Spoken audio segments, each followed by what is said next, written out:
It's a waiver wire Tuesday, and today we're going deep at the running back position. We're going to be looking at those top running backs, and then we're going to go down the list, look at those handcuff lottery ticket running backs, so you can see which ones you want to pick up or flip out of your bench spots. But before we dig in, you need to click that subscribe button right now. We're going deeper on the waiver wire than any other channel out there. Videos every day from Sunday to Wednesday, onward to Thursday, doing the deep dives on all the trending players from the waiver wire as well.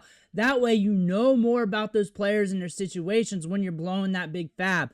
On top of that, we're helping you set your lineups. We're doing rankings, and we're also looking at every single game, trying to predict the game script, helping you make your decisions. Click that button. Stop missing out. Ric Flair's watching. You do not want to disappoint Ric Flair. Starting off, we're going to start off with the hotness of the waiver wire. Then we're going to go down the list of waiver wire running backs that could be good handcuffs for you. This is kind of a ranking, kind of not. It's kind of just fluid depending on your situation, what you want, what you need. If you need a handcuff for your running back, then obviously that's what you're going to go with. And then, of course, injuries are going to matter for these future running backs that could be anointed.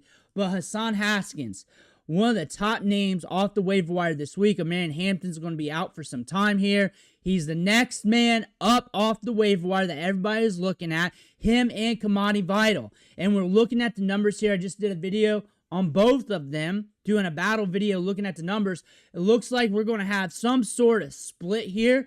Could be close to even. If I had to guess, Hassan Haskins starts off as like the starter.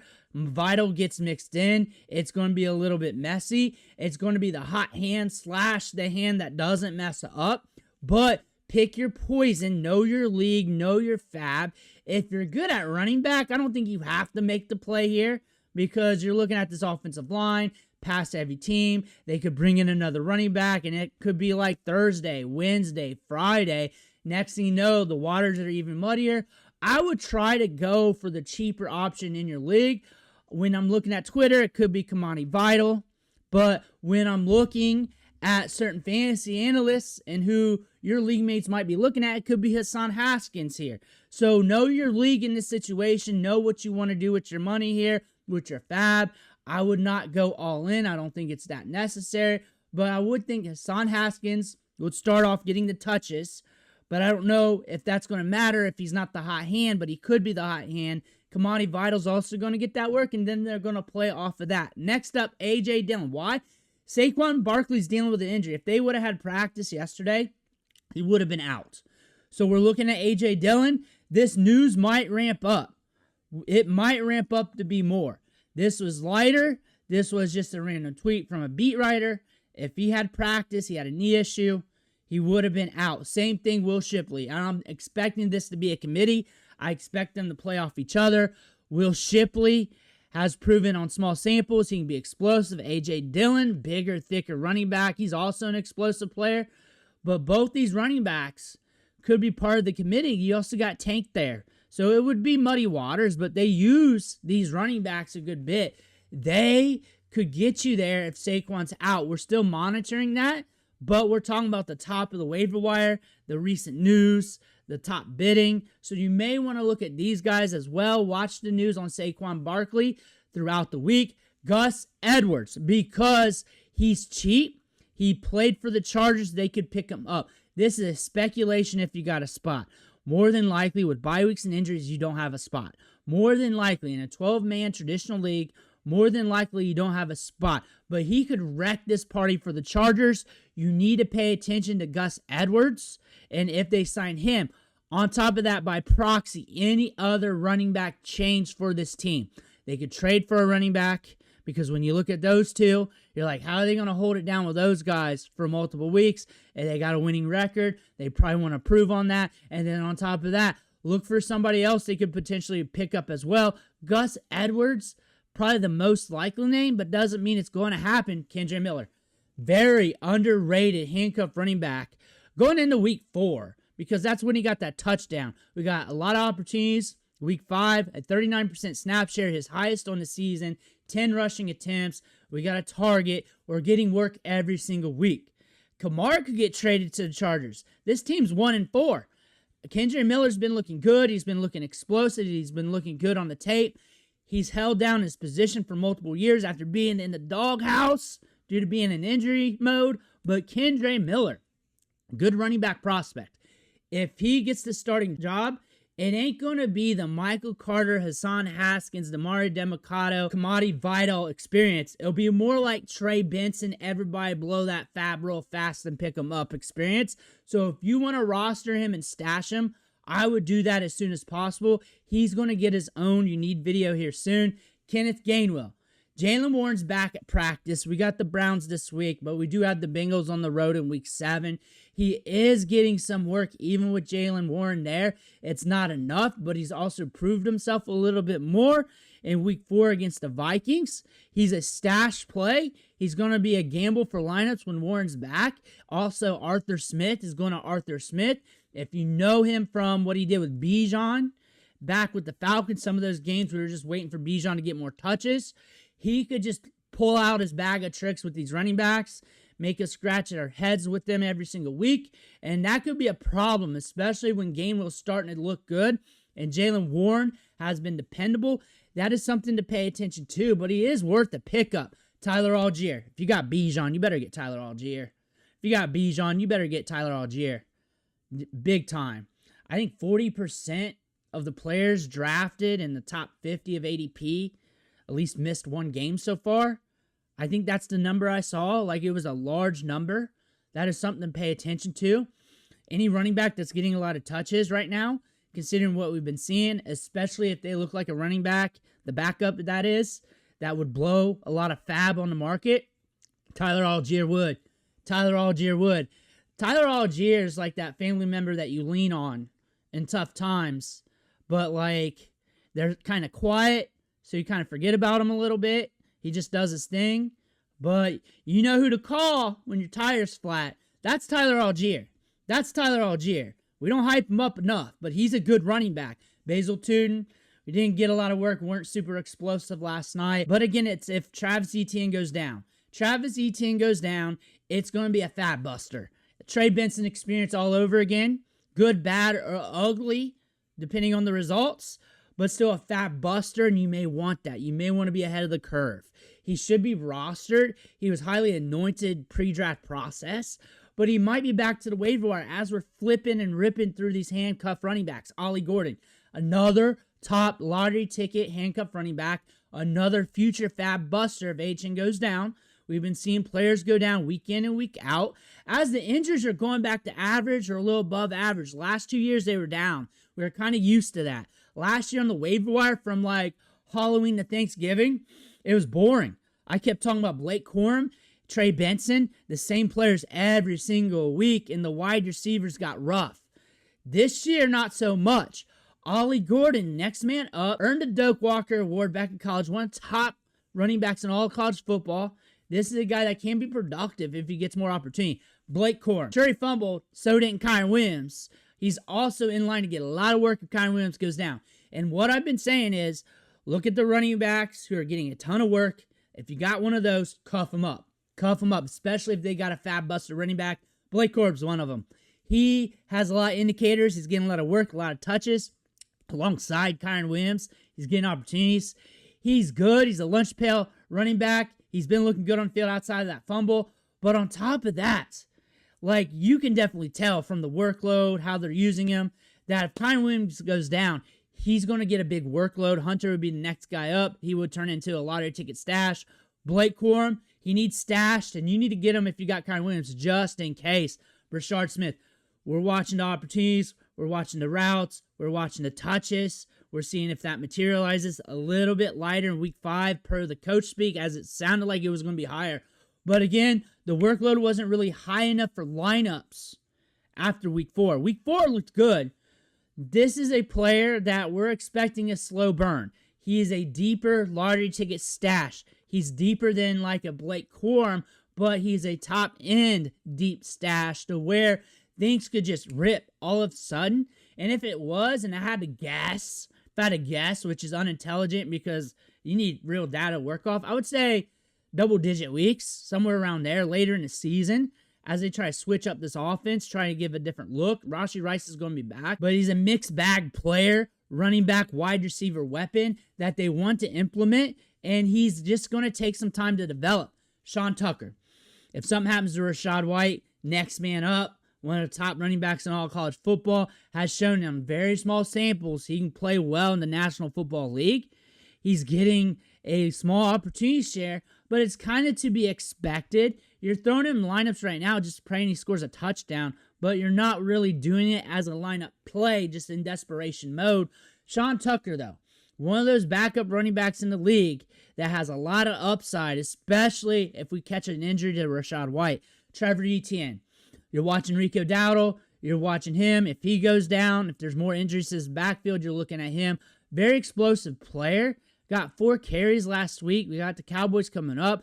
You're not seriously starting him in week 6 unless something comes up with Rico, which I don't think so. He did come out for like a play, but Trevor Etienne's got a lot of explosiveness to him. He's an upside play. I would definitely have a lot of the other handcuff lottery ticket running backs ahead of him.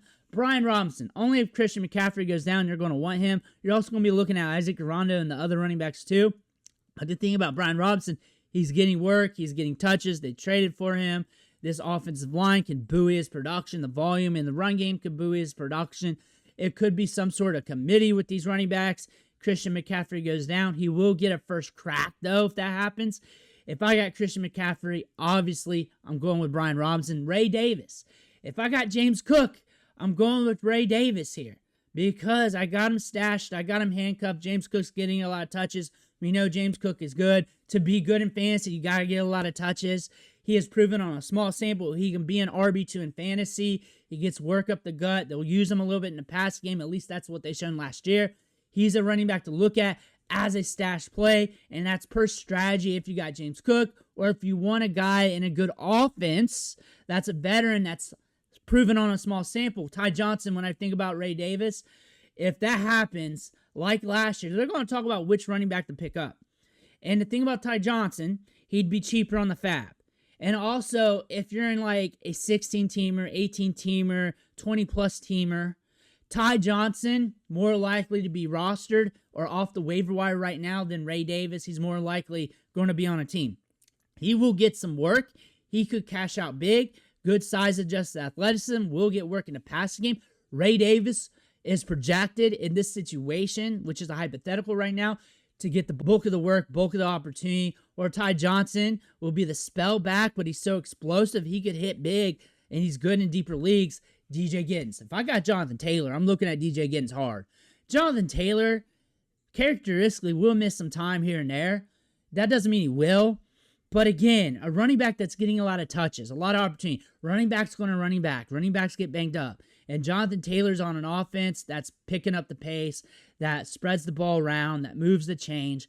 DJ Giddens might have some competition if he's the starter, but he has a very good prospect profile from Kansas State, has a lot of upside. This offense has a lot of upside for a running back like him. Tyjae Spears is back. If you're looking for a veteran, this is a running back to look at. You don't trust the Titans. You don't trust the workload. You don't trust anything here. But again, if you're looking for a veteran that has popped a little bit on the field on a small sample, here you go. Isaiah Davis. If something happens to Breece Hall, he's next man up. Braylon Allen's out. So if something happens to Breece Hall and you're looking at a run-heavy team that should really be just chucking it up to Garrett Wilson first quarter to the end, Isaiah Davis, because he could be the next man up here for the Jets. Good prospect profile from the FCS level. Could get it done for you. Showed it on a very small sample last year that he can get you to fantasy relevancy.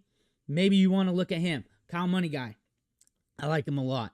There's a chance, especially if Swift goes down, that he gets a bulk of the touches, starts getting more touches throughout the season. It's good between the tackles, good vision, good just grinding it out, touch after touch after touch. That's what we saw at Rutgers. He's earning touches and opportunity. He's getting snaps out there on the field for a late round pick from Rutgers, who's overshadowed in this draft class. That's a good thing to see. Emanuel Wilson.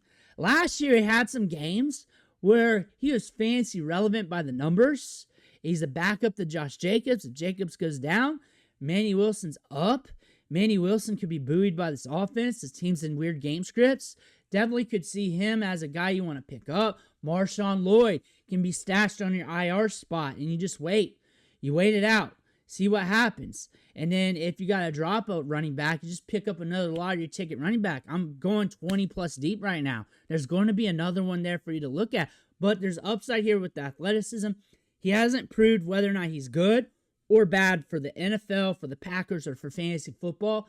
Ambiguous player here on a team that could fuel fantasy production. There is competition here. But IR spots like the freest of all spots on your roster. Jaydon Blue. Allow him time to ramp up. There's a high-end, deep lottery ticket. High-end, deep lottery ticket due to the size-adjusted athleticism. There are some things about his prospect profile I don't like. Like he was a high-end high school recruit that didn't fire to the hype. And now we're with the Cowboys where there's an opportunity here where we could climb the depth chart if something happens to Javonte Williams. We're good in the passing game. We got 4.3 speed. But again, deep lottery ticket, high-end name cachet that if you don't like him, you got him, and he gets anointed to the job one way or the other, you could trade him for a lot because a lot of people are into Jaydon Blue. Tahj Brooks. Something's got to happen with his team. We got to see some changes soon. The Bengals aren't looking good. You can say the quarterback play this, quarterback play that, and all this. Injuries, you can say that. Something's got to change eventually. Like, they're going to have to start figuring things out, getting ready for next year if this continues. Tahj Brooks, good prospect from Texas Tech, record setter there. He could be the next man up. Remember, Chase Brown was in his position once before. Keaton Mitchell. All he needs is one touch. One touch. Justice Hill, if Derrick Henry goes down, would be the fab buster in this offense. Keaton Mitchell would be the lighter fab buster, as he does have haters and he has a lot of guys that love him. What I like about him is the Will Fuller, Jameson Williams effect, where he'll give you a lot of games of nothing if he's out there. Then all of a sudden, that 1 or 2 carry splashes, and that's it. There's strategy behind that. So if I'm hurting that bad and I just need to shoot for that upside, shoot for the moon, that's the type of player I'd be chasing in my flex. One of those wide receivers or a running back like this. Knowing that it's very risky that I could do this, but at that dire situation, it doesn't matter because I'm shooting for this, and that's all I need because I got to beat the top team in my league. Or I got jumped on from Thursday because they just dropped 40, 50 fantasy points from the Thursday night game. Now I got to shoot for upside. Bam night. So looking at the efficiency numbers here, looking at what Mario Demicado did, and then everybody's looking at Michael Carter, which is fine. He's getting to work and all that. We struggled to get to 2 yards after contact per attempt. He had like 1.8. No carries at 10-plus yards. We did get to work. We're the safer play right now. But long-term, if this is longer than expected, Bam Knight, I would not be surprised if he wrecks this and starts making this muddier. As you're looking at this, he had 2 yards after contact per attempt. His prospect profile out of college lends to him being good between the tackles. More of a deeper play. Like if I'm in a 16-team plus, I'm looking at this as a stash. I'm still looking at this backfield as a slap fight. But those are the running backs we're picking up off the waiver wire for week 6. Let me know who you're getting off the waiver wire this week. We want to hear about that. Make sure to hit that subscribe button right now so you stop missing out on this content. One thing for watching. Catch you on the next video.